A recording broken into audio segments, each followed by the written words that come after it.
mimi nimesikia uchungu juale. Mimi hata badali muniue muache watoto. Afadhali mtuue sisi wote. Umetuachia nani?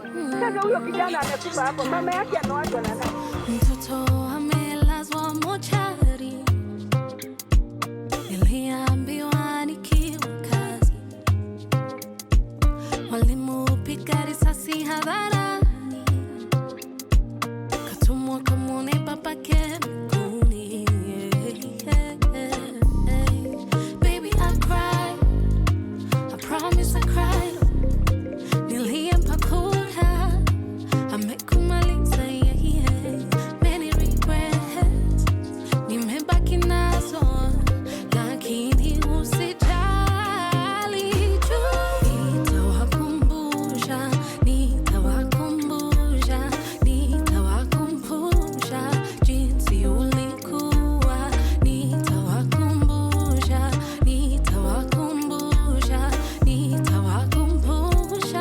kwangu wema kuwa.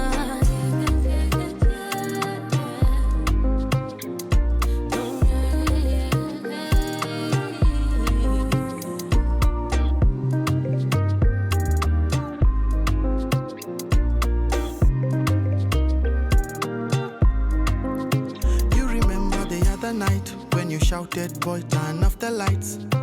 We were just fresh from a fight. My involvement on the Kenyan's plight. Sorry, mama, didn't mean to be rude. Late night tears in your room, so I had to fill in his shoes. Cause things are going my shire hood. Well, I saw Mato and Brayo marching next to me. Top of our vocals to the shout, reject finance bill. While little bigger smoke on our batons, protesting peacefully. Kishagiza totoro, niko limbo, bunduki.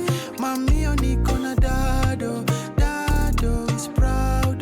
Tumesikia eti zakayo, kalamu ilisha wino.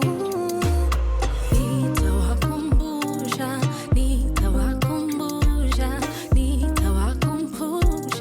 jinsi ulikuwa.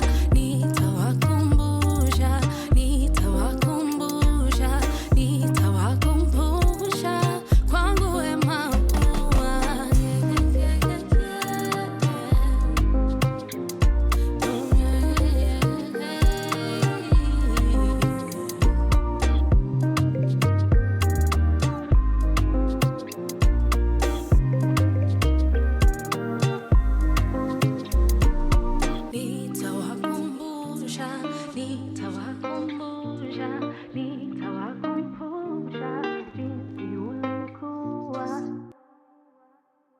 From sunrise to sunset, all day and night. Our radio.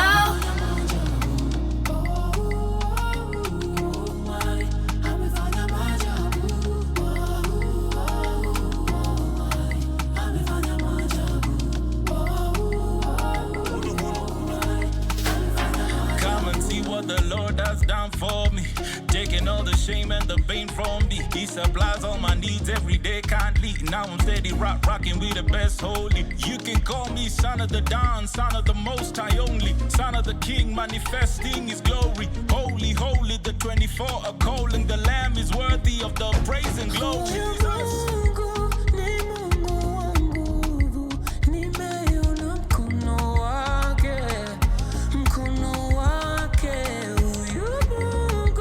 Ni Mungu wangu.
From sunrise to sunset, all day and night. Power Radio.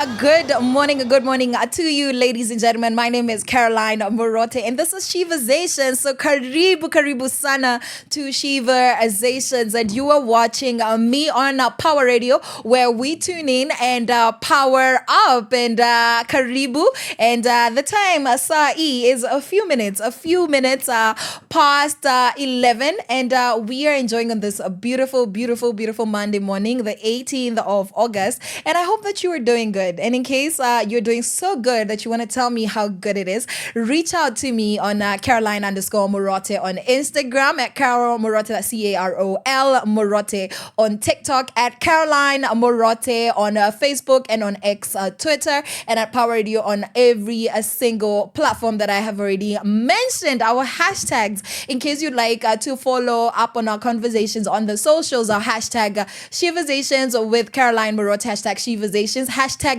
Power Radio, hashtag Art of Expression, and hashtag Tune In Power Up. So let me know what you've been up to this particular weekend. I spent my weekend in church. Kamakawa, that's how it be every single weekend as Jesus girls are all about that vibe. And speaking of the Jesus vibe, tumeona mkono wake by 1005 songs. That's a good jam that came in right before I said hi to you. We have 1005 songs on that track. Andre, Willie, Salame, and Word Molo, mkono wake. And right before that, we had Fee and Okelo Max saying Tawakumbusha, just a beautiful show of activism, a song speaking out against the post-election violence that happened in 2007, just generally speaking out against police brutality and the consequences of extrajudicial actions on Common 190. So it's quite a beautiful song, resonated with me powerfully. So that's again Onita Wakumbusha by Fee and Okelo Max. So yes, nimesha wasalimia, and wacha niwasalimie tena because that's the kind of person I am. Good morning. How are you doing? Let me know. I'm expecting to get your feedback after the break. So feel free to drop a comment up kwa the YouTube section. And in case you want to talk to me directly, yeah, I have an array of ways. 0748379231. Gonna do that for you again because you're probably slow. 0748379231. So please text me, call me, send me a voice note, holla at your girl, and we can continue having this beautiful conversations. And I'm gonna leave you in the hands of Nitangoja by Kinoti because that's how patient you guys are. Y'all are gonna wait for me to get back. And More Love by Jay Blessing and Tejezo, followed by Sour by Cheru, because everything is just gonna be fine. Already, see you on the other side. From sunrise to sunset, all day and night. Power Radio.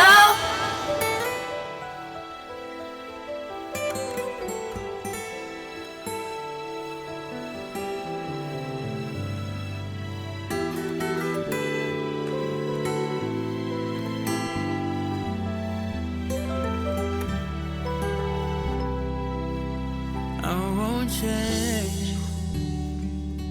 My love for you will forever stay the same. Nikiwa kando yako, my miles away. We'll be okay, and I promise that soon I'll be here to stay. We'll break down, 'cause it'll be some time before tushikane mikono. I won't see you often, na siyo kupenda kwangu, ni mipango ya Mungu. But I promise that soon I'll be here to stay. If it's your love, I'm prepared to wait. Nitangoja, na sitachoka, no matter where you are. Nitangoja,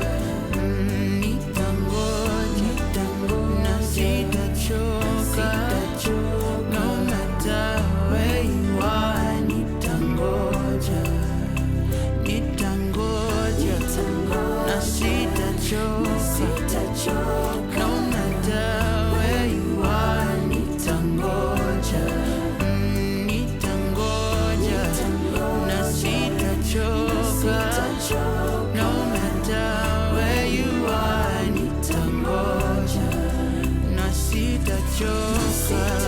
sitachoka mama, sitachoka, nitakungoja wewe, oh sitachoka mama, yeah, no matter where you are, nitakungoja na sitachoka.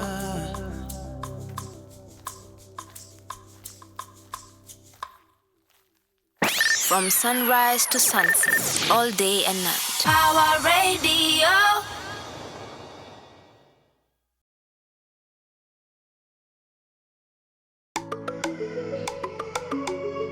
So fresh is on the beat.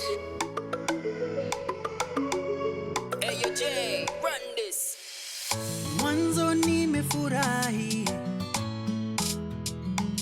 nimepatana na wewe, ni kama vile niliona, ni kama vile niliomba. Gutire kodo nigothie itare nawe, gutire kido niigehota itare nawe. Nyako, nyako, era ni Bernard. Nyako, nyako, era ni Bernard. Ni wewe mama, I don't see nobody else. Ni wewe mama, Johnny kuongeze love, la la la la la la la la la la la, more love, la la la la la la la la la la la.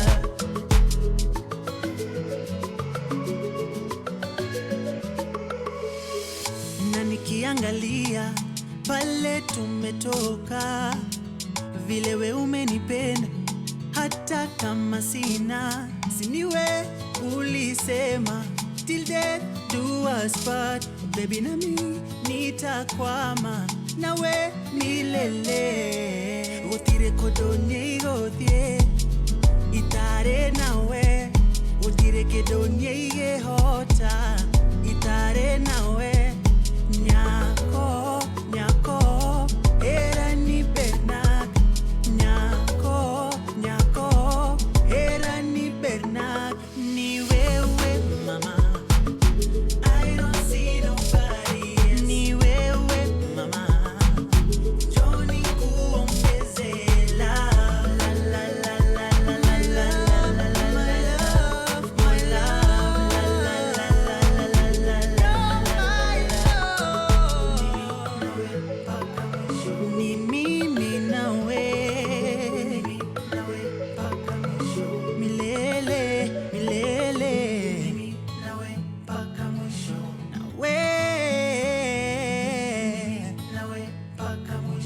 you baby. From sunrise to sunset, all day and night. Power Radio. Floating away when the war is okay. I felt this feeling inside that we finally made it. Yeah, we finally made it out alive. Ooh, the sun came out this morning and I hear the birds are calling. Can you feel the glory coming? Ooh, the sun came out this morning and I hear the birds are calling. Can you feel it coming? Don't you worry, Takuasa.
From sunrise to sunset, all day and night. Our radio. Karibu tena to Sheversations, and I hope that everything is still sawa like Cheru ametuambia to Sai, and I hope that you're feeling the love, more love by J Blessing and Jezo. And then the one that really got me right here in the fields, Ntangoja by Kinoti, and that's such a beautiful proclamation of a man's, commitment to waiting until the woman is ready. Like, I'm gonna wait for you until you're ready to love me. Come on now, future husband, me, I'm going to wait. Sina option but yeah, don't be making me come on air here talking to you Nata Skujui. That's weird behavior. You need to just stop it, okay? Already, what's happening, boys and girls, ladies and gentlemen? What's going on in your life? Ebu mniambie at Caroline_Murote and hashtag Sheversations with Caroline Murote is where to hop on to tell me what's going on. And 0748379231. Again, 0748379231. Please text me, call me, voice note me, send me smoke signals, and I'm bound to get back to you. But what has been going on in the girly spaces this particular month? Yeah. So tukona moja yenye, it's a bit heavy, and we have been having a contraceptive crisis because the US policy has been hitting Kenyan women very, very hard. Yeah, it's extremely hard. And there was a recently BBC Africa documentary released, yes, by Munyiri, my boss. I'm very, very proud, that showing how the USAID funding cuts in our country are actually affecting watu kwa ground with ARVs as well as contraceptives, sana ARVs, because if they were the sole funders of specific community outlets, then it means that girls who are actually living with HIV will not get the medication that they need, especially if they couldn't afford it before and were only getting it because it was funded. So that's very sad. But on this particular story, the controversial U.S. decision to destroy over 9.7 million in contraceptive supplies, most of which weren't yet expired, will deny 108,000 Kenyan women access to implants and injectables. Reproductive health advocates warn of a catastrophic ripple effect: unintended pregnancies, unsafe abortions, and rising maternal mortality. The IPPF's offer to redistribute the supplies free was rejected. This is according to The Guardian. And we're having conversations on bodily autonomy. We're having conversations on youth pregnancy, where you find that 1 in 5 girls aged 15 to 19 years are already mothers. And honestly, that's not a good scenario. And the systematic vulnerabilities that disproportionately affect Kenyan women. What else are we talking about?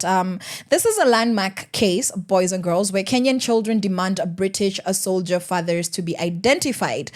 Oh, the colonizers. Oh, the colonizers. Oh, my goodness. So in a landmark legal development, a UK High Court has ordered disclosure of names and addresses of 11 British soldiers suspecting of fathering children in Kenya. The ruling opens a pathway for these mixed-race children and their mothers to claim legal recognition, citizenship, and support.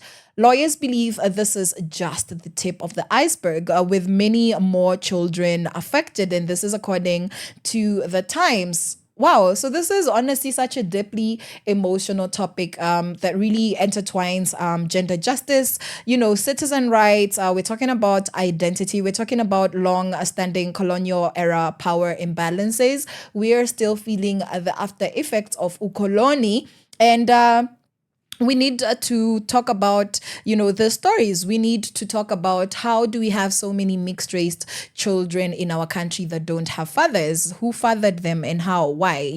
What was going on? So I need us to continue giving feedback on what you think about these things. And these are just a few that came to light this particular August. They're not stories as a leo. But these are things that are ongoing conversations in the month of August. And I'm going to throw you into another jam. So please enjoy the music. And then I'm going to come back and we are going to discuss today's In My Opinion. What are you guys thinking? And what do I have to say about it? So after this is Doing Her Thing Though. This is by Fena Gitu. My girl, True Fena. This is for you. From sunrise to sunset, all day and night. Our radio. Lord. Picky picky maua, ua hibidi na ua picky picky maua, ua I Logos Music. picky picky maua, ua hibidi na ua picky picky maua, ua hibidi.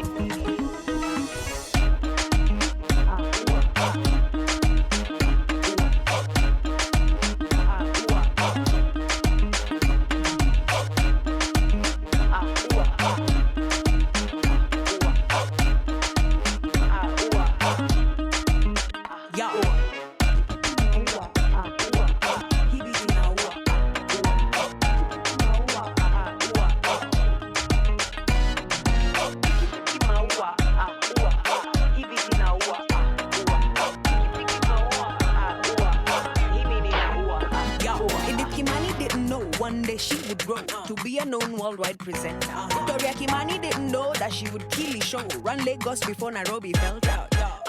Take a look at Lupita. Young know a better life and now it's full of pretenders. Spend a gitu now you know. Spend now me know. Kambali na nimbali ni na enda.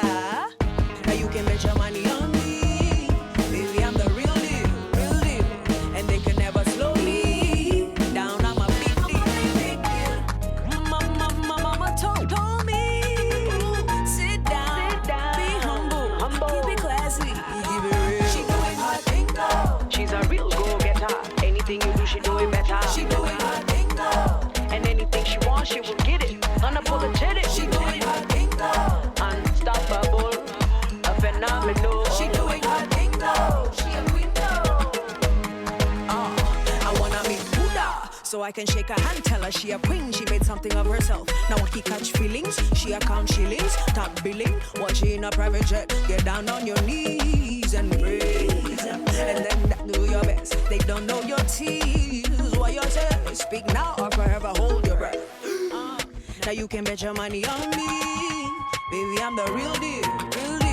And they can never slow me down. I'm a big deal. Mama told me. Sit down, be humble. Keep it classy like Victoria.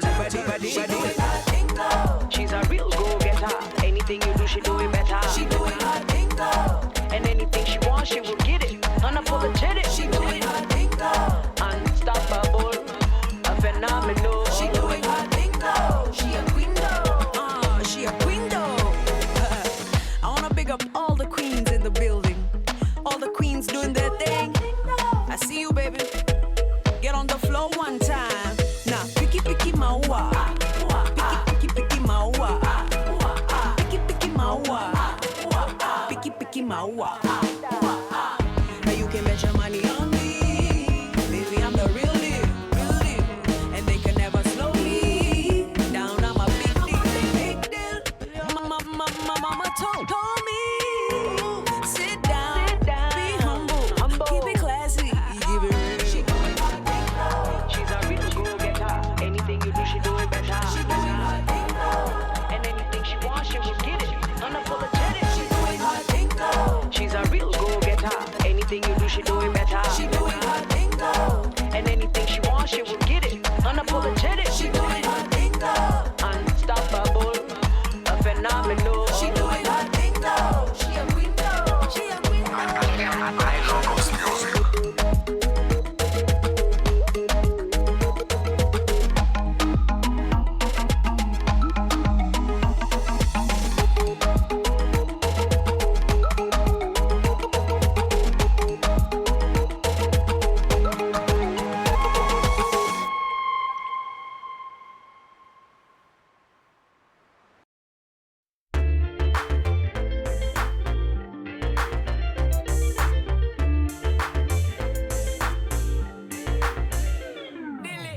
Kuna vile umenipamba vimeja, lakini kila siku nikipiga na kupata mteja. Boy child sina kitu right now, I got much baby if you want love. Johnny vile unakwanga umeweza, siamini neza pendwa na demu kae, na kwanga nimededi nae, kila kitu yake mina dae, ndo maana nakwama nae.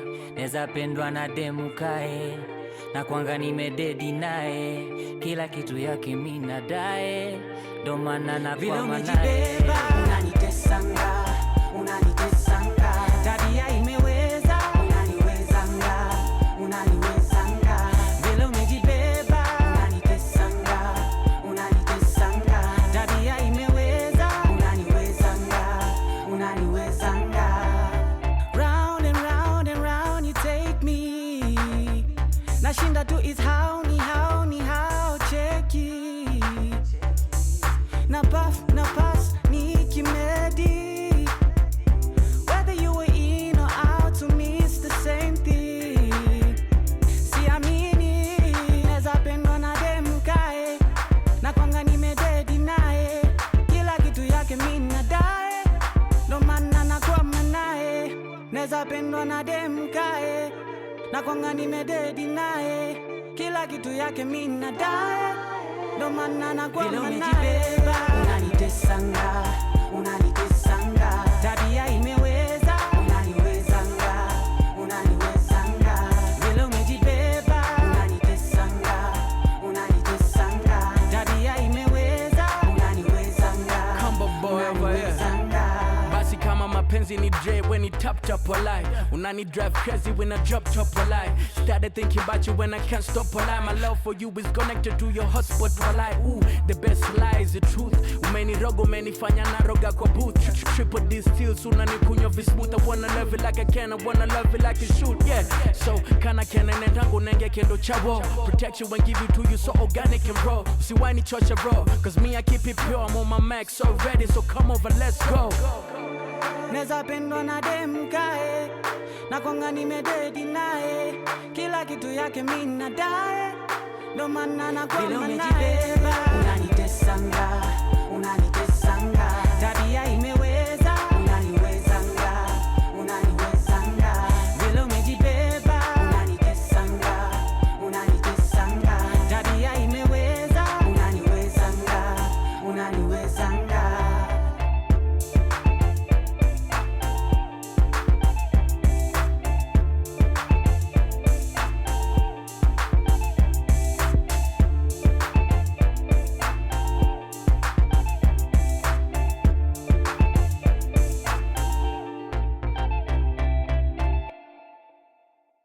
From sunrise to sunset, all day and night. Power Radio.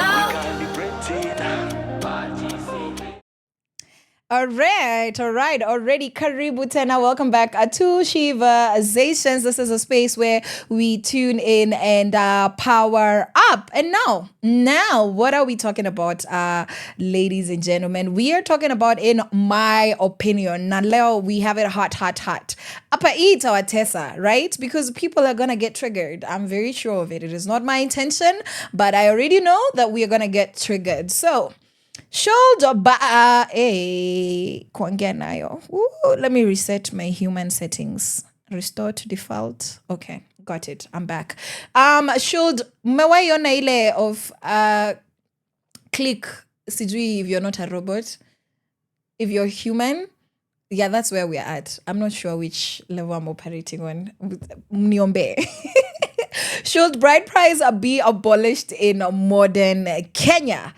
Bride price should be abolished in modern Kenya. In my opinion, bride price should be abolished in modern Kenya. It's not my opinion. Disclaimer, this is not my opinion. Lakini, kama kawa, we always like to jump into what are people saying on both sides of this conversation. So, watu wenye wanasema that bride price should be abolished, right? Wanasema that it commodifies women and it traps families in outdated patriarchal customs. And then other people are like, patriarchy, people are making noise. They're like, no, it's actually a cultural right that reinforces family bonds and respect. And now, so that we can see which one is making sense, everybody's making sense in their own right, let's dive into that. Okay? All right. So mimi kama nalipiwa mahari, am I being bought? Because honestly, that sounds like a transaction. It does not sound like a union, okay? I am a partner. I am not property. You cannot put a price on me, is what we're saying when we are not supporting the act of paying a bride price. Something else that we need to look into, this one is very sober, that bride price is the root of so much GBV. Now, let me tell you a real life story of somebody that I know in real life, actually a couple of men that I know in real life, when you walikuwa na chapa bibi, they were pigaing their bibi, they were beating their wives, and they're like, I don't know why you are bothering me because I paid bride price. In those words, nimemlipia mahari, huyu ni bibi wangu. So the cultural understanding of you're buying a wife, it's very deep in the people who think that a GBV is okay. And some men actually feel that they own you because they paid for you, okay? Now, something else is that it actually keeps young women in abusive marriages, and families do not want to refund. Mnaona the commodification of women. They don't want to refund what they received, so they pressure you to stay because they don't want to refund, because now we have commodified this tradition, we have commodified this culture, and we have reduced you to stock. Tunabadilisha, like this is stock. This is a stock exchange. A bride price in marriages has become stock exchange in some cases. And in a modern world, love and mutual respect should seal the deal, not cows and cash. Africans everywhere are triggered. We're talking about everything. We're talking about all the different opinions, all right? So when it comes to bride price, some parents exploit it as a cash grab. Who has not seen? Who? Are you an African child? Who has not heard about now you're taking advantage of Messiah bride price to exploit your children or the man's family for money? Who has not heard instances of those stories? Because me, I've heard plenty of them. And honestly, people set absurd amounts. It's basically auctioning your daughter.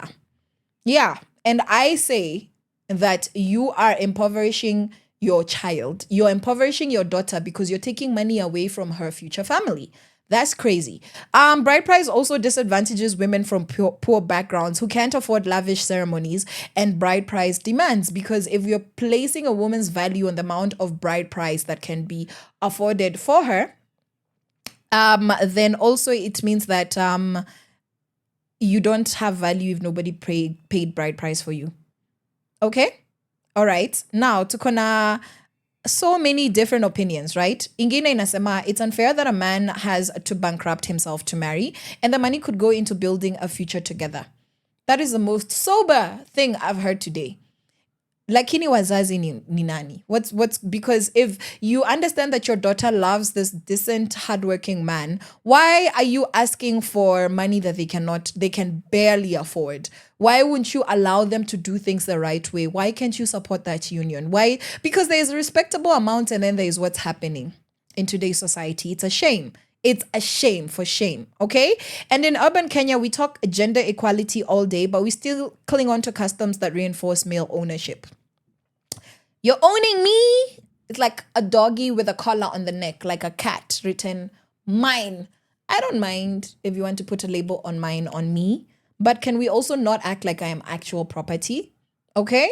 Ownership in the sense of protection. Protect me. Treasure me like the prized diadem, the prized diamond that I am. Okay? Don't own me like a slave. That's ew. Okay?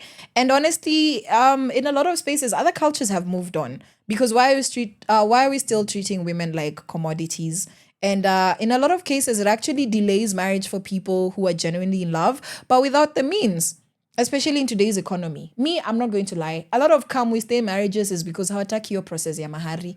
I am of the opinion that if bride price processes were not so nonsensical, a lot of come we stay marriages would be very formalized traditionally, because paying bride price is the traditional formality of two people marrying. Once you've paid your bride price, you can take our daughter. It's okay. It's a formal agreement that this family has given away their daughter to this man, and that this man's family has accepted this girl into this man's life, and that they're going to take care of her as a daughter. So it's like, yeah, the woman's family gains a son and vice versa. So a lot of come we stay marriages, which you just hop into somebody's house and declare yourselves married a lot of the time because you don't want any of the drama. I know it's not everybody who wants formal marriage, even traditionally. I understand that. But the reason why a lot of people are not formalizing their unions, because showing commitment is very important. It protects your wife, protects even the husband in some instances, protects the children that might be born out of that union. So it's an actual problem. It's an actual problem when you are not formally married, because when you're not formally married, that man, he drops dead. You as a woman, your children, where is the man's property gonna go? Because you don't have any legal claim on all of these things. You can try and fight it out in court, but best believe it's gonna be harder. And again, with a lot of poverty mentality in our community, they're gonna come for your property. They're going to come for your house. They're going to take even the clothes on your back. And how many stories have we heard in Kenya where because a couple was not formally married, because this is the case even with couples that are formally married when women become widowed. But for families where they were not formally married, it's the drama. It's so sad. It's so disheartening how the man's family will come and take all of the woman's sometimes they even take the children. And the mother has nothing to fight with because she was not empowered financially. She was not empowered legally to have a legal stake on this man's property or on this man's children. Okay? So that's what the people who are saying that bride price is outdated and that it traps families in outdated patriarchal customs. That's what they're saying. Now, on this flip side, on this other side, for the humans, actually, I have an example. I have a couple of examples. So we had a 2023 case from Kisii County where a woman's family refused to release her. Like they held her like a prisoner. They refused to release her after her divorce until the full bride price refund. Imagine, like, what? Like you're going to hold somebody like a prisoner until they return the bride price. That's crazy.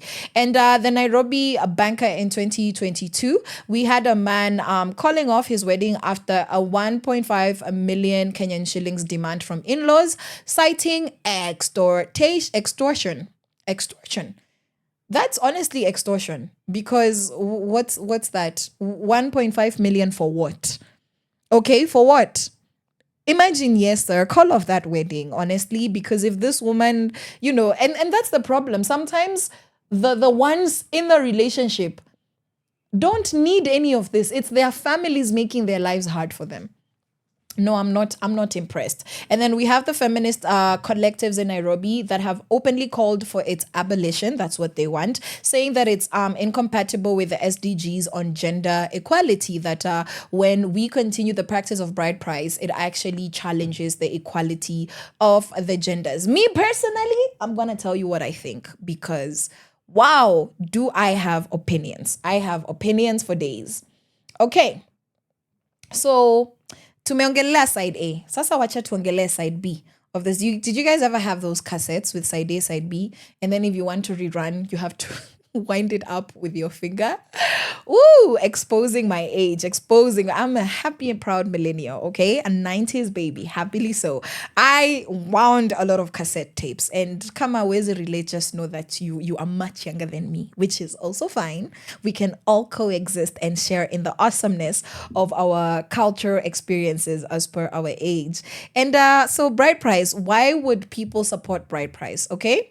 because bride price isn't buying a woman, it's thanking her parents for raising her. Honestly, this is how I understand bride price to be. This is how it was taught to me in the cultures that influence me. I am a Kikuyu girl from the Morima region. I was raised in the Tswana culture, so from Botswana, and I also have lived with Xhosa people from South Africa. And honestly, in all of those different cultures, all those 3 tribes from different parts of Africa, bride price is saying thank you for raising a woman, because a woman is so valuable. A daughter is a beautiful addition to the family. And the reason why it's paid to the woman's family, it is because we understand logically, and we have been raised in homes where we see the amount of work that the woman does, that the woman, the stable, mentally sane ones, really add value in their husbands' lives. Okay? I've put that disclaimer. I know that some women out here they're ruining things.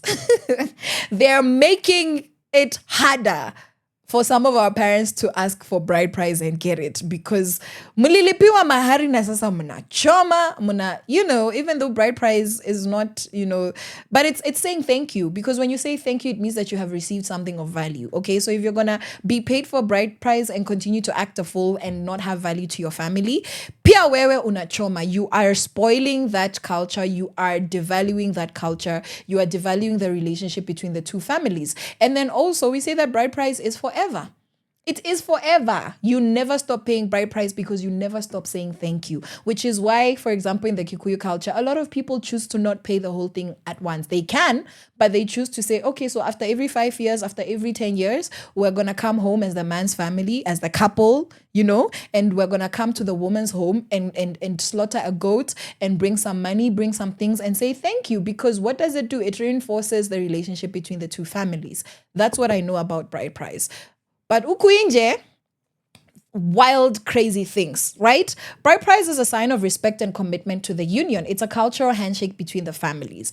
It is a part of our heritage. You don't throw away tradition because it's old. You change things because it's necessary, okay?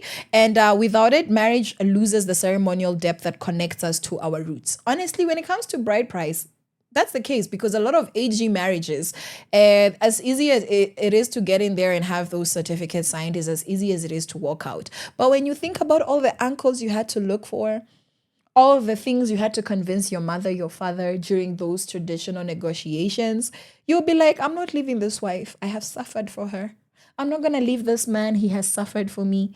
There is so much value to a show of commitment. And when people just take marriage cheaply, it becomes also very cheap to live. There is a certain value you place on something that you have worked hard for, which is why they say when you give somebody money and they've not worked for it, it's also very hard for them to lose it. But a millionaire who has worked for their millions will easily sustain it because they know the value. So it's the same thing in relationships. It sounds like we're still talking about it from a commodified viewpoint, but if you think about it, also just go out into society.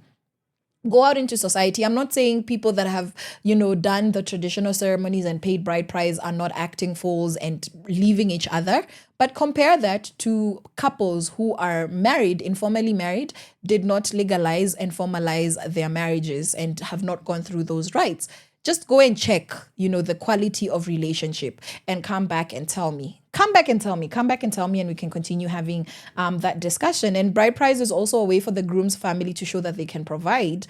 Traditionally, in a lot of our African cultures, this is very important. So it is an assurance of stability. Like, hey, I got you. Your daughter is not going to be starving. I got you. She's going to be looking good. I got you. I'm going to take our kids to school. All right.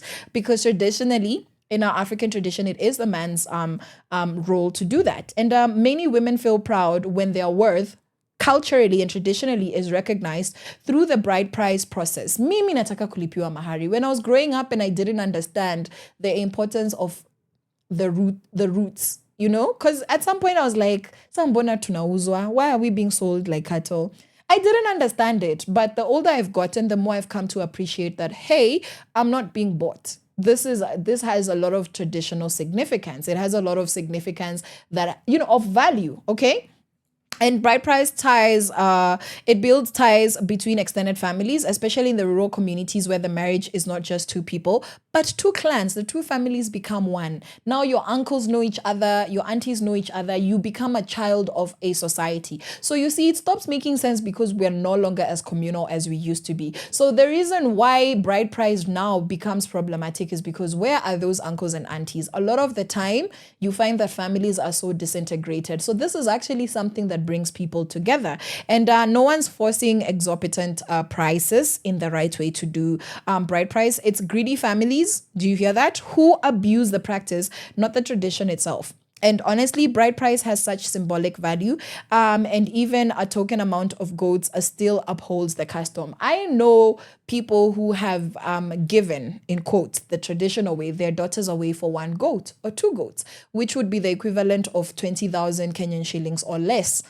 Because a typical goat costs 10,000 shillings. You can easily find a goat for 10,000 shillings. So 20K, imagine 20K, when you think about how other people are, getting 100K. So that's 10 goats. Wengine, they're like, oh, I'm a whole cow. So I want 5 cows. That's 500K. That's crazy. That's crazy. All right. And we can actually modernize the practice of bride price without scraping it. You keep the tradition, you just adjust the amounts. You make it modern. All right. We have what's her name? Lonzi from Over 25. Her ceremony is on YouTube. Her traditional wedding. And if you look online, a Kikuyu traditional wedding, Tswana traditional wedding, there's a lot of content creators or just couples who happen to have a really good documentation of their bride price process. And it's honestly, it's beautiful.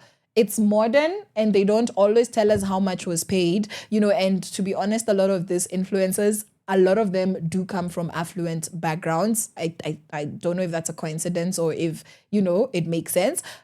So you find that it's not even about how much is being paid. It's about the process itself. And the ceremony is beautiful. The drama, sometimes they share the drama, sometimes they just share the highlights. Either way, you can really modernize this thing. You can say, okay, nunulia wazazi TV na sound system, and that's it. So that means give the equivalent of money that would get this parents a TV, whatever. So if you want it to be very traditional and bring this objects physically or whatever, that's cute. And then provide food for the relatives on that day. That's how you can modernize it. So it's not a matter of resources. It's a matter of just solidifying the connection between the two families. So a good example is in Luya weddings, where they often keep the bride price symbolic, like a goat and sugar. But value the ritual more than the monetary cost. That's beautiful. And in Kamba traditions, they emphasize that the bride price cements family relationships, and disputes are rare when amounts are agreed fairly. And in Somali communities, they still practice meher, which is dowry, but they view it as a protection for the woman and not a purchase. It is not a purchase. So let me ask you guys, if you're married, did bride price strengthen your marriage or did it strain it? Your relationship at that point, what was that like? I want to know. And do you think the amount of bride price says anything about a woman's worth? Because when they're negotiating down, they'll say, oh, no, this daughter, she do this, that, oh, she has a child, oh, hajasoma. And then when, the bride's family is negotiating up, they'll say, no, we've educated her up to this level. We've educated her up to this many years. Do you see what she does professionally? I have been to a couple of the ceremonies, and it's so ridiculous. The way they just pull you apart, and they just show like, okay, let me now calculate the value of this person. So do you think that the amount of bride price says anything about a woman's worth? Do you think it does? And should love be enough, or should marriage still come with cultural payments? So those are just a couple questions that I'm leaving for you as food for thought. Let me know what you think, and then we're gonna get back into this conversation. And this is Anticipating by 1005 Songs and Mohanji. From sunrise to sunset, all day and night. Our radio. Anticipating, we calibrating, proliferating, no castigating. Anticipating, we calibrating.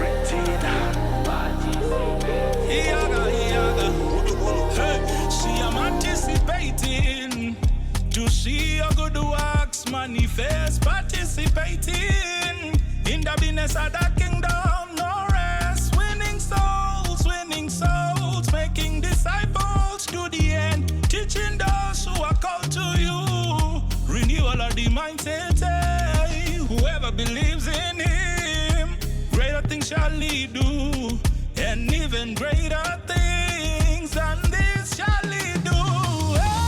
Anticipating to behold your good works, participating, make a go get souls, harvest for the kingdom, anticipating to behold your good works, participating, oh, make a go get souls, harvest for the kingdom, anticipating, participating, perambulating, proliferating, anticipating, participating, perambulating, proliferate. When you call in, all my ears open. When you send God, keep my feet running. Love God and keep hoping. Eyes open, ears open. Matters of the king require heart and haste. When you take hold, ain't nobody standing in your way. Touched by the Savior, anointed I am. No longer living carnal, I'm done with him, yeah. Make time serve God, make the moves. Live love, Holy Spirit, get the groove. Shady I'm not, faithful I am. Homies making all around the globe. Anticipating to behold your good works, participating, make a go get souls, harvest for the kingdom, anticipating to behold your good works, participating, oh, make a go get souls, harvest for the kingdom, anticipating, participating, perambulating, proliferating, anticipating, participating, perambulating, proliferate.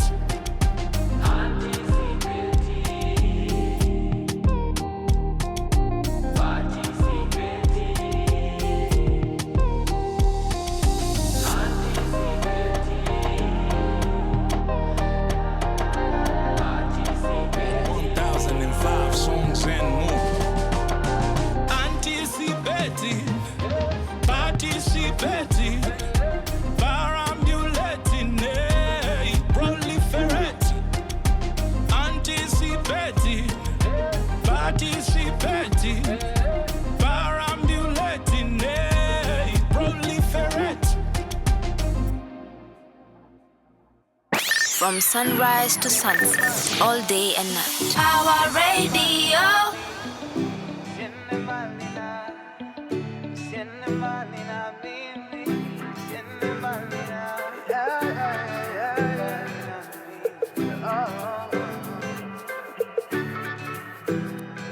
You can run, but you can never get to fight. Really wako huku umwendo happy from my heart, and you can start a new beginning. But let me tell you, utampata kama mimi nana. Na unagogi na madaha, nikisema unanimada. Every time I hold your hand, you tell me baby watcha. Yeah, you wrote on my skin and on my heart. I'm trying to forget you, I don't know where to start now.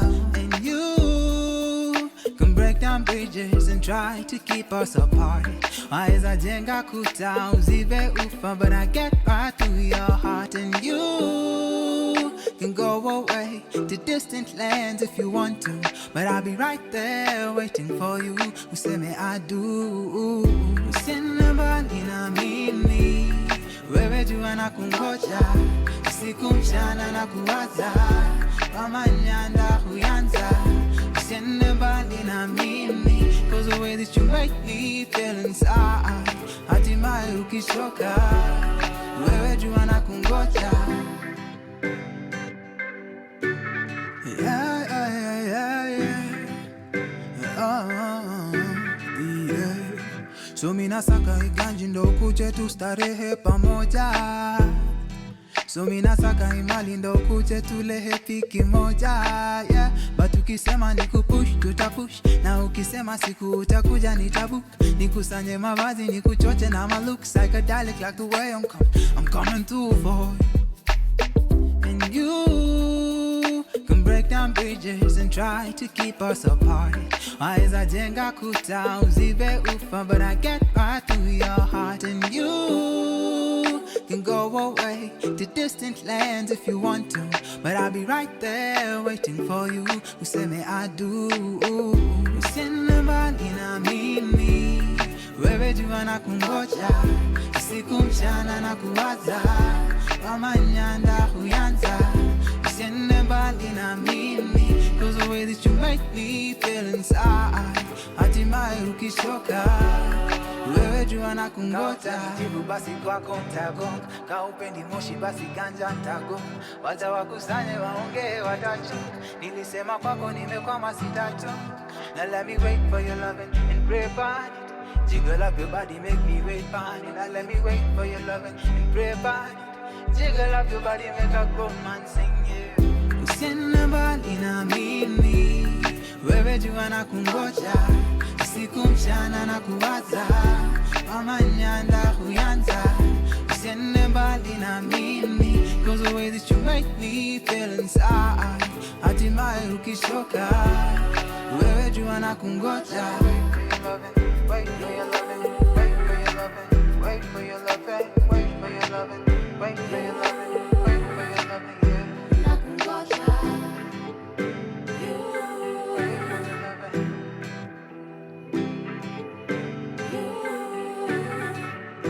Na kungoja.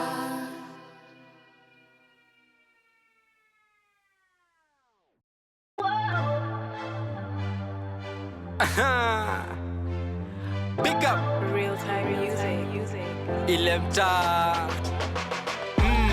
Mboginaiza kijabidi makofinaiza na tumegrow wiser juu ya kwenda chini magoti maombinaiza tunaifanyaga na isenda dures siriniti wazazi watakubless we straight maninja anakudress hii ni God given anakustress on the low bila fuck maheta watakugesa na hapa ni mia anakulesa na ukikosa jumuiya watakuleft time is money watu hawana form watakuspend stone ati mafans watakurest hadi teacher utadhani hapa chaman kupet hii ni sure so imebaki hapa jaman kubet kasi ganji tabaki hapa radan kustep woo nandika duoba wisdom nile ya old man woo from Kenya to Portland tuli dance yard before a broad man Mboginaiza kijabidi makofinaiza na tumegrow wiser juu ya kwenda chini magoti maombinaiza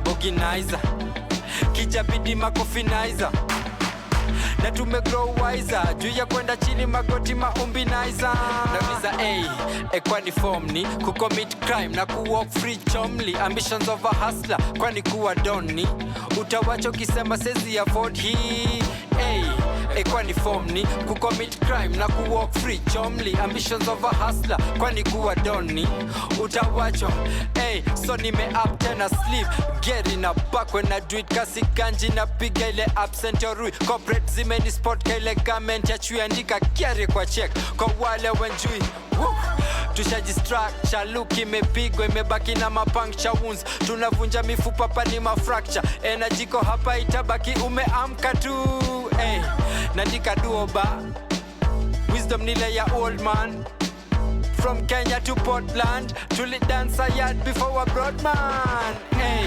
Mboginaiza kijabidi makofinaiza na tumegrow wiser juu ya kwenda chini magoti maombinaiza Mboginaiza kijabidi makofinaiza na tumegrow wiser juu ya kwenda chini magoti maombinaiza Mboginaiza kijabidi makofinaiza na tumegrow wiser juu ya kwenda chini magoti maombinaiza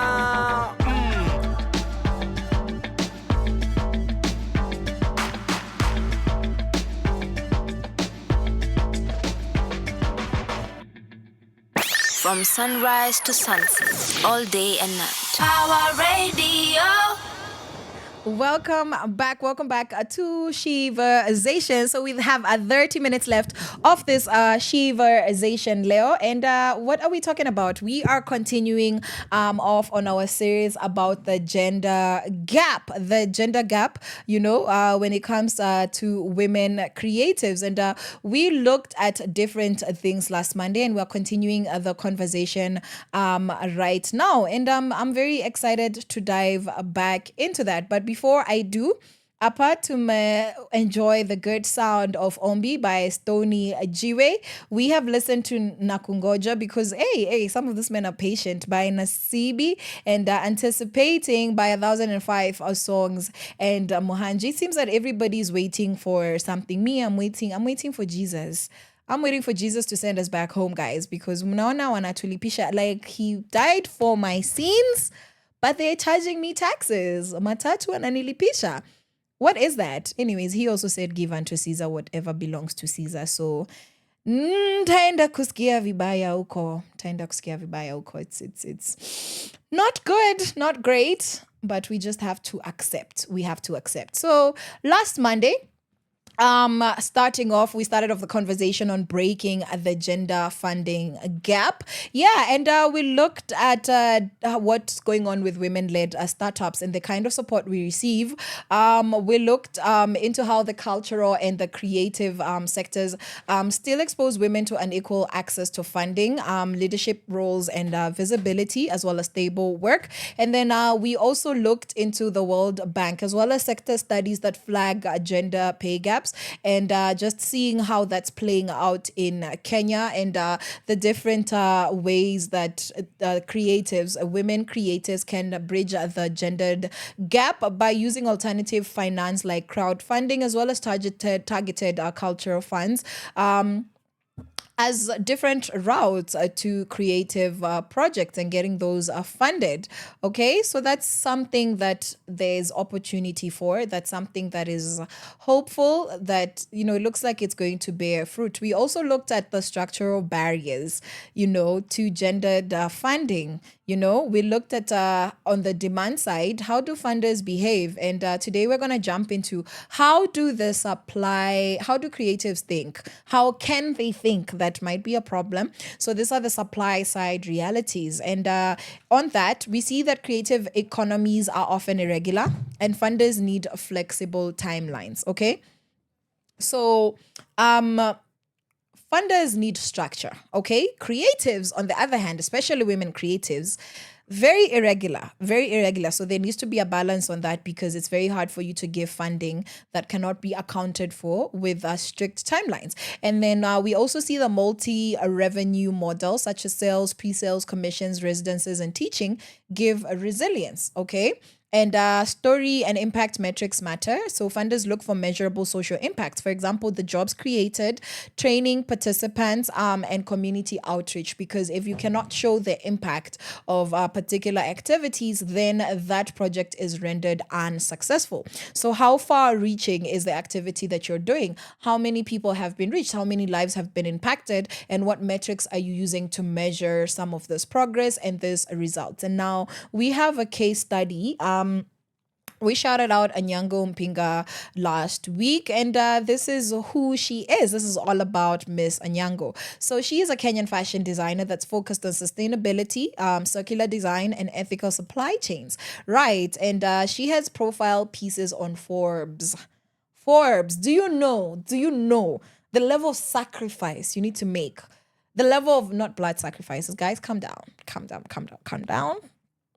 The level of hard work and input, the level of impact you need to do to show up on Forbes. And yeah, so a profile piece on Forbes documents her path to international recognition, okay? And she scaled by mixing product sales. She mixed international showcases. She mixed partnerships and mobility grant support from the British Council Mobility Project, and also support from cultural partners. So she has leveraged on getting different forms of funding so that she can achieve her heart's desires, achieve the things that she is passionate about, which is ethical supply chain in the fashion and fashion design world in Kenya. And she is a beautiful example of combining creative excellence as well as targeted mobility and grants. So she knows how to write her proposals. She knows how to get this funding. She knows how to present herself to donors. And you can find out more about what she did on the British Council's page, as well as Anyango Mpinga profile on Forbes. Okay. And when it comes to talking angles, the conversations that she's been having is how ethical fashion brands translate values to fundable narratives. Okay, what did funders like about her pitch is something that you need to know, right? How collaborations, especially curators, residencies, and diaspora partnerships would help you expand your market access. So you need to realize how you present yourself, right? How you present yourself actually determines what you're getting. Okay, so you need to be able to tell them, you need to be able to show, you need to be able to convince that your values, your fashion brand value actually translates to a fundable narrative. So you need to sell your story in order for you to get money to sell your product. Okay, that's what we are talking about. And now let's look into the alternative. Let's look at the funding channels and the concrete programs in Kenya and East Africa that you might want to leverage on as a young creative, as somebody who wants to make the best out of their game and make use of the support available. We have the Pan-African Women's Funds, where African Women's Development Fund, AWDF, supports women's rights initiatives and can fund women-led cultural projects. Right, so if you head over to the awdf.org page, you can find out more about that. We have international feminist funds. Mama Cash is a good example that are core. They have core of flexible grants to feminist initiatives, and this is for feminist art, for feminist advocacy. And in case you want to find out more about Mama Cash, head over to their website, MAMA Cash, CASH. We have a mobility and art grant offered by the British Council East Africa, and this is an arts mobility program. For example, In Motion. We also have a delegates program, and these programs are practical for travel, for residency, and for exhibition support. So if you want to be a vlogfluencer, you want to be a tourist on the vlogs, Celine Ndinda is Celeste. Is it Celestine? Oh my God. Njugoshe's wife. I'm so sorry to do that to you. Celestine. Jina imeenda. Ilikuwa, and it's not even, is it even Dinda? I might just, but anyways, Bibi and Njugush, Sele. Wacha tumwite Sele. So Sele, recently, a couple of weeks ago, was part of a group of a journalist, a radio host, TV host, and influencers, vloggers, social media personalities who were taken by British Airlines to launch, to experience the new route from Kenya to Heathrow instead of Kenya to London. Okay, so they launched that route, and so basically getting that experience, as a travel vlogger and leveraging on their followers, to show people that, hey, hi, shout outs. In case you didn't know, we have a new route. And this is the work that a lot of influencers do. This is how they get money. So the brand will sponsor your travel.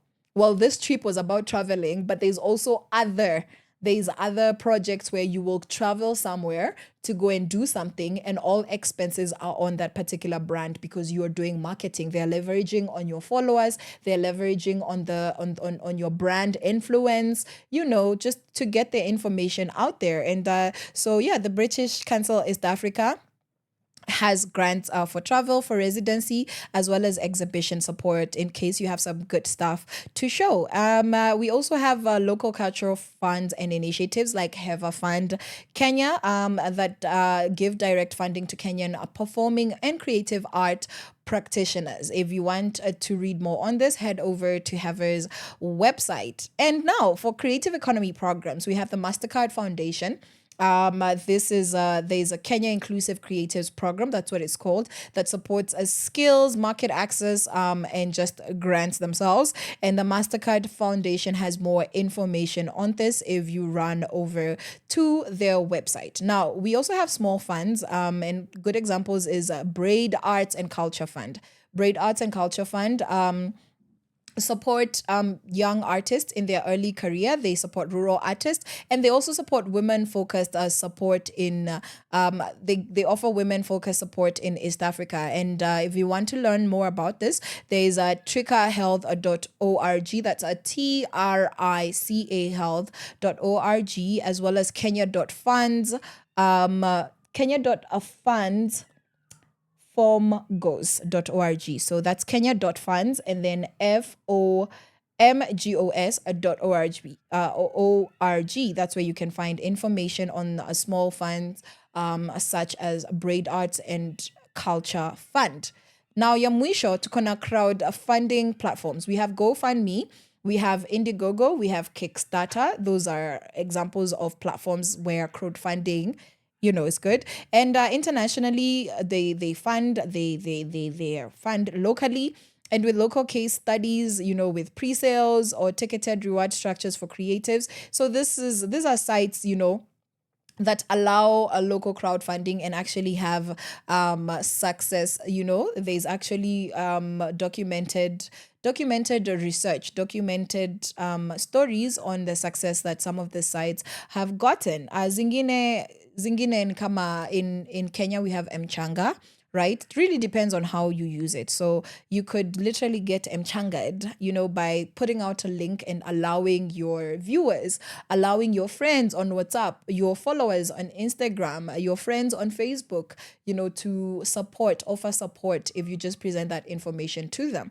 All right, already. And we are going to go on a very short break, just a jam for you, and then we'll come back and put an end to this particular conversation. So see you on the other end. From sunrise to sunset, all day and night. Power Radio.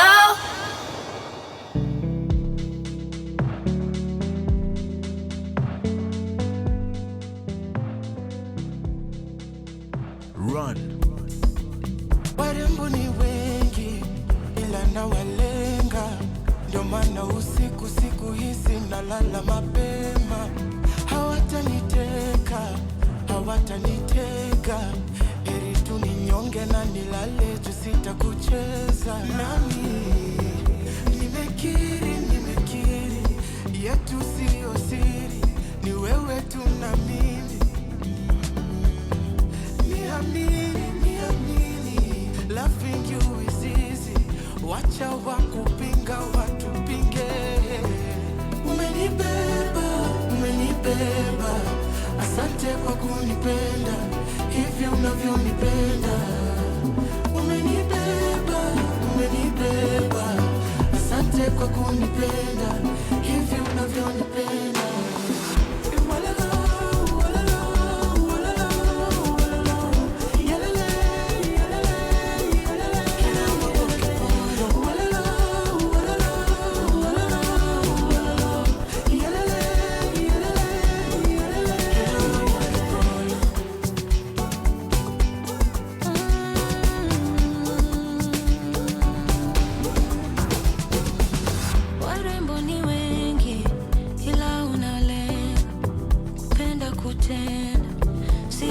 Kusema nashangaa, si kawaida.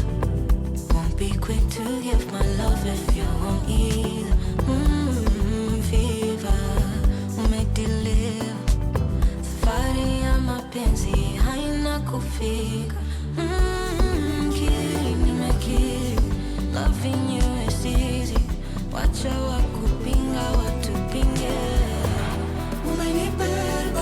Umenibeba, asante kwa kunipenda hivi unavyonipenda. Umenibeba, asante kwa kunipenda hivi unavyonipenda.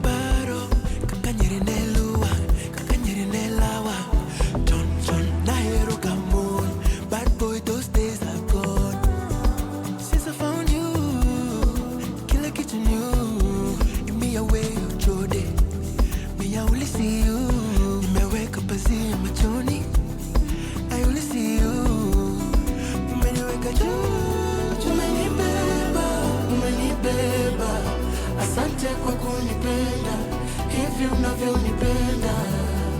Umenibeba, umenibeba. Asante kwa kunipenda hivi unavyonipenda.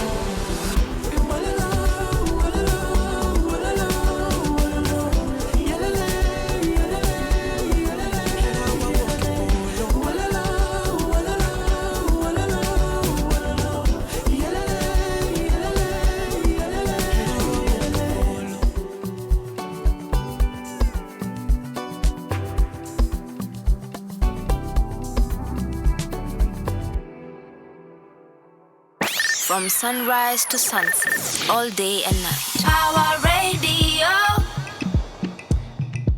Welcome back to Sheversations. Yes, it's just a few minutes left, and we are going to lay this conversation to rest nicely. So, what can be done? What are the different tactics that creatives can use? Just something that you can do if you're a young lady out there and you are actually trying to get yourself funded because practically you do not have the resources to get your art out there, to get your products out there. So, like Anyango has done, you could actually build a mixed income strategy. So this means you're combining sales, you're combining commissions, you're teaching, you have gigs, grants, as well as crowdfunding. So that's everything that we've talked about so far. And you could also look into pre-sales and merchandise, right? So you launch limited pre-orders to show market demand to funders, that, hey, this is actually something that people are looking for. So if you give me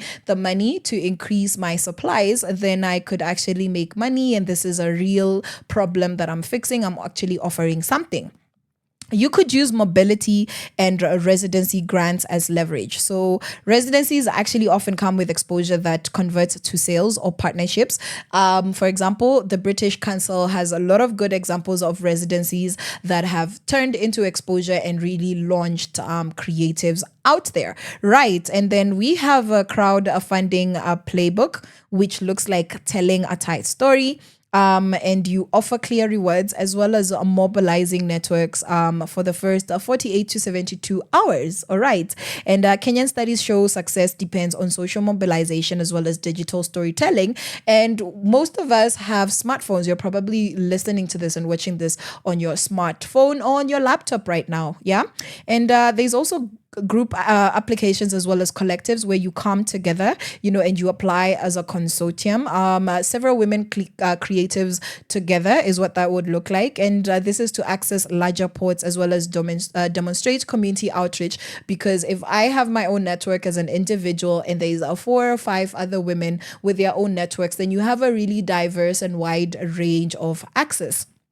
You can reach out to wider audiences by coming together. What else can you do? You can get grant ready. So you could use a simple templates, right? Budget templates, timelines, measurable outcomes, as well as letters of support to prepare yourself for applying for grants that are available. And you could actually invest in basic metrics. So this looks like tracking audience numbers. It looks like tracking sales, having workshop counts, and then having the social reach to show traction. And how do you start? You start small pilot projects. You start, where you can with clear outcomes, that can be scaled and used to convince larger funders. So evidence, where are your receipts, boys and girls? Where are your receipts? We also can have a tailor applications to funder priorities. Okay, so this means that you're showing how creative work achieves a social outcomes. How does it create jobs? How does it educate? Like Sheversations educates. How does it help mental health? How does it actually encourage community cohesion? All right. And you could also build relationships before applications. And that looks like attending further information sessions, right? It looks like having relationships with those donors. It looks like public calls, and it looks like networking through local arts hubs. So building relationships actually, advances your chances to get funding, because you never know what you're going to find out when you're networking. And you could seek co-funding, which means that you combine a small grant with a bank microloan or sponsor to show matched funding. So this is mixed fixed funding applied. This is what it looks like. You could use partnerships with NGOs or community organizations to access grants aimed at community development. All right. So that just means sharing a part of the port. You could also leverage diaspora networks. Diaspora patrons often fund cultural work that connects to identity as well as memory. So how are you upholding? How are you upholding history? How are you upholding culture? How are you upholding the roots of this people? How, okay, so now there's a tree. This is a baobab tree that has been in this community for the past 300 years. My grandmother was, as a child used to play around this tree. So now that is now a cultural artifact. And now you go and you document the stories, and every interview happens under that particular baobab tree. That is work that could get easily funded, because what are you doing? You're upholding a culture's identity. You are actually creating cohesion for that people's identity, because they're able to reconcile themselves with the environment. That's also environmental sustainability. We talk about the importance of cultural artifacts and things like that. In storytelling, what value are you actually giving? What value does your story have? And how does your story actually impact the society moving forward, right? So a lot of diaspora networks really value that, because we are just very spicy and interesting. And they like our stories because our stories are full of life. Take advantage of that. All right. You can prioritize a storytelling. We're just talking about that.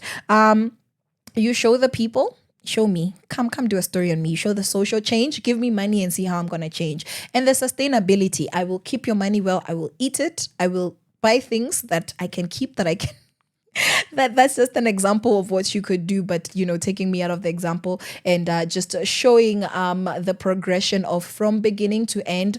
This is what you've done. This is who you've done it for, and this is this is the impact that has been created, and a good example is ethical fashion. That's a beautiful story that could really flow, within the structure that I've just shared. You negotiate for fair contracts, ladies and gentlemen.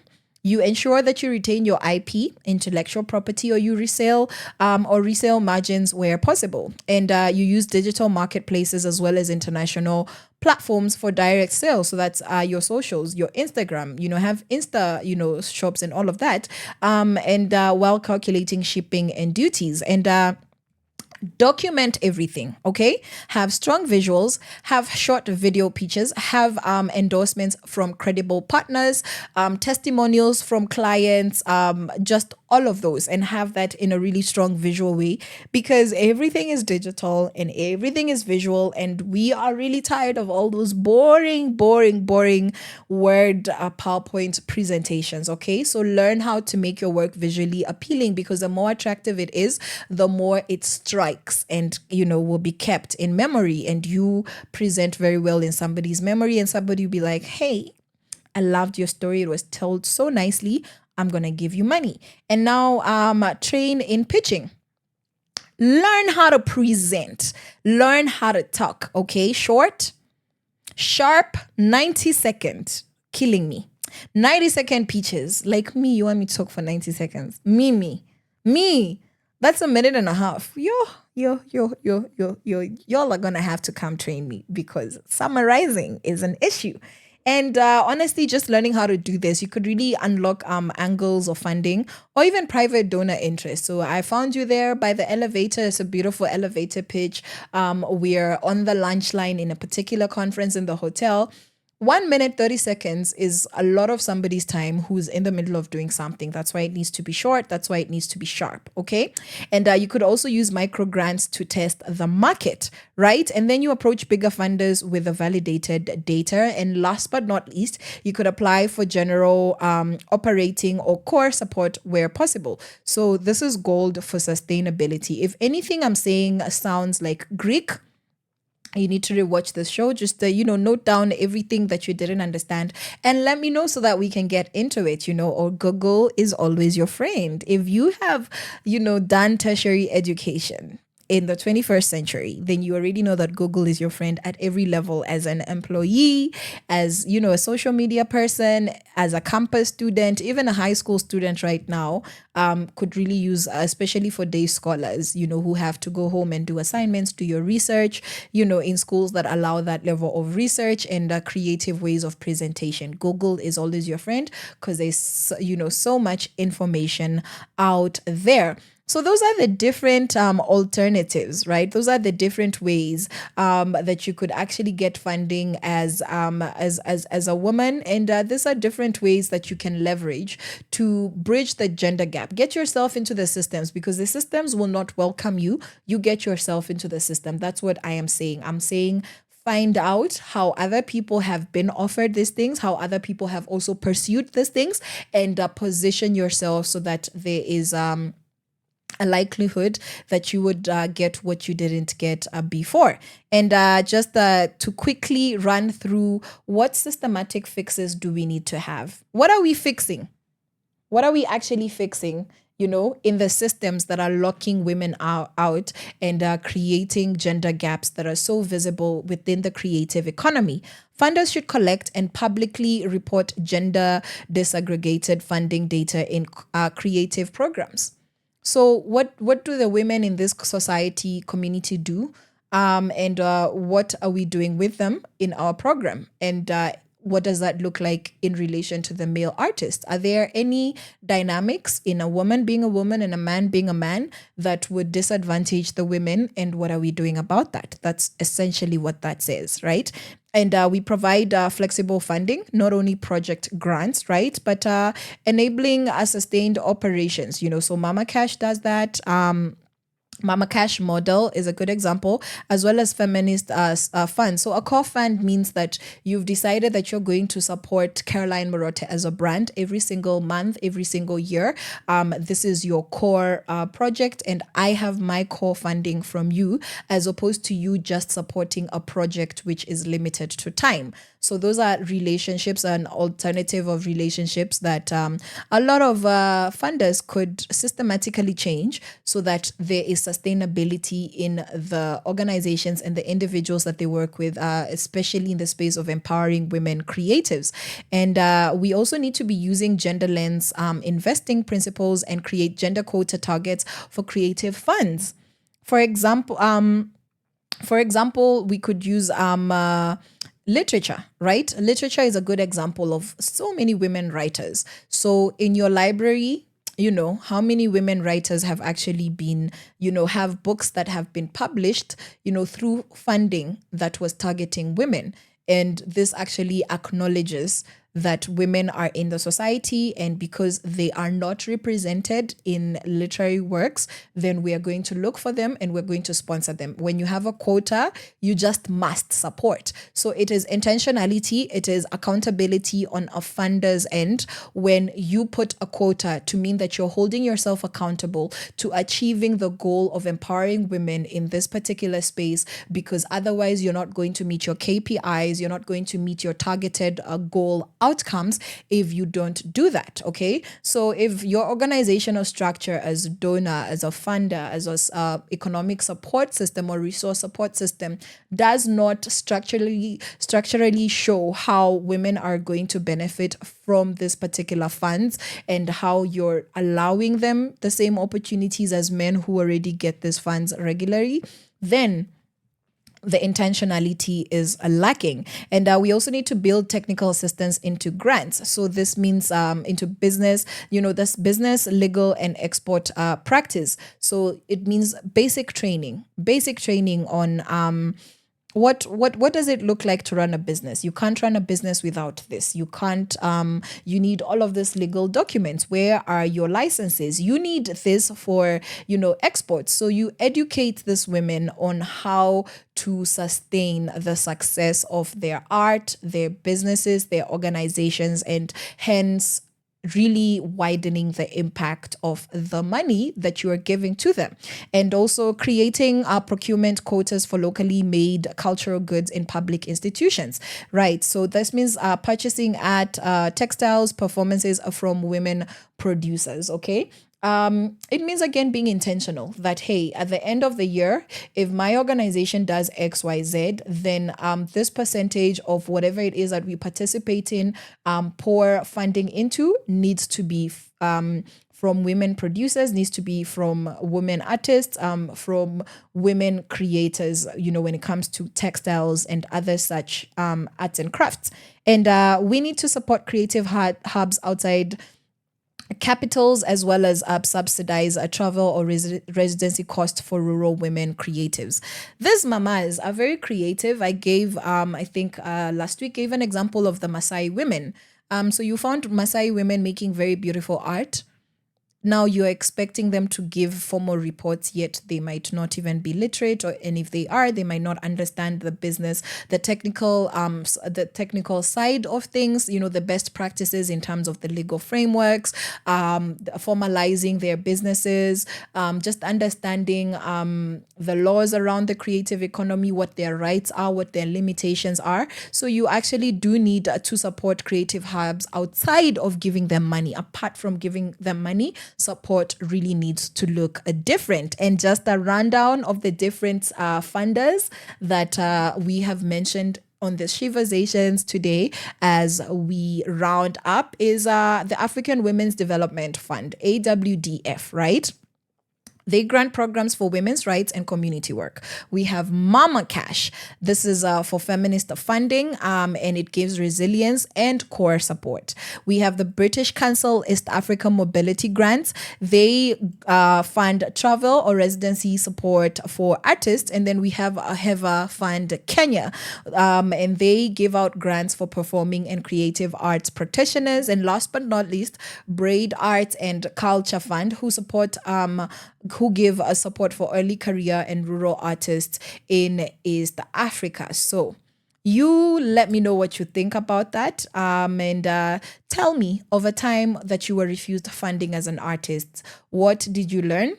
What did you change? And how now are you going to balance creative integrity as well as funder expectations on your next grant, on your next money grab, on your next pot of gold to put into your art and make our world a better place? Those are the questions that I'm leaving you with at 0748379231 and at Caroline_Murote on Instagram, at Power Radio on all our different platforms. Our hashtag is Sheversations with Caroline Murote, hashtag Power Radio. Let me know. But for now, I'm gonna love and leave you, and I hope and pray that you have intentionally make it a beautiful week. Okay, bye. I love you. Jesus loves you, and I'm gonna see you guys on Wednesday. Mwah. From sunrise to sunset, all day and night. Power Radio.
Said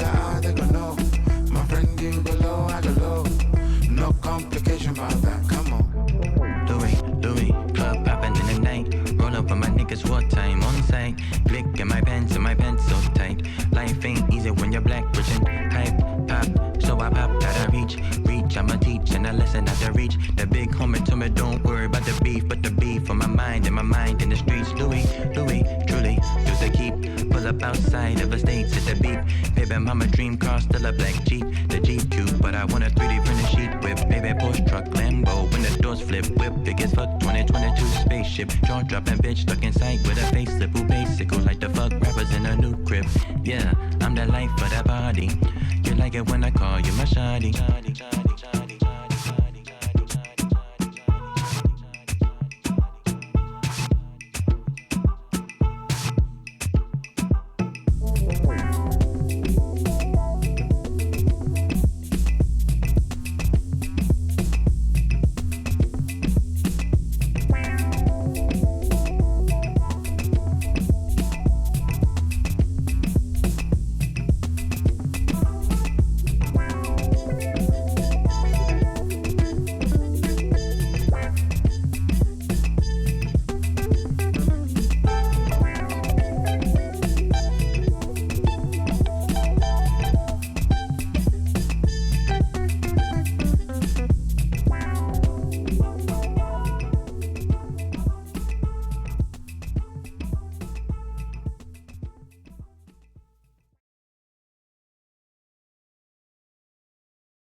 From sunrise to sunset, all day and night. Our radio.